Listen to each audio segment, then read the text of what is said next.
Rockets, welcome back to the third week of Advent.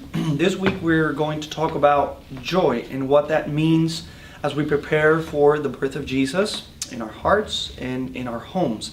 In the Gospel of Luke, the second chapter, verse 10, the angels actually came to the little shepherds and said, "Hey, do not be afraid. I bring you good news that will cause great joy for all the people." And that's what the birth of Jesus brings us, a lot of joy. A lot of us sometimes are sad or perhaps have a lot of doubts and concerns whether, am I gonna get the gift or the present that I asked for? Well, that's important. The most important thing here is the joy that comes from the birth of Jesus. Him coming as a little baby, harmless, to come and show us that the way to prepare for His coming is through very simple acts.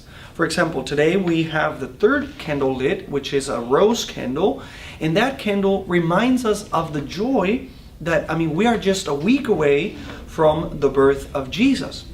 And what do we do? What do we do by preparing, or what do we do for the coming of Jesus? Well, we begin by remembering that we are a people of joy, and that the candle reminds us that there is hope. So don't get discouraged as you continue with your preparations, as you continue to prepare for the coming of Jesus. Remember that joy must be at the center of all of it. Joy brings us closer to one another. Joy helps us to have faith and to have trust that everything will be okay, and that nothing lasts forever, but only the love of Christ in our hearts. So we will see you next week for the final video.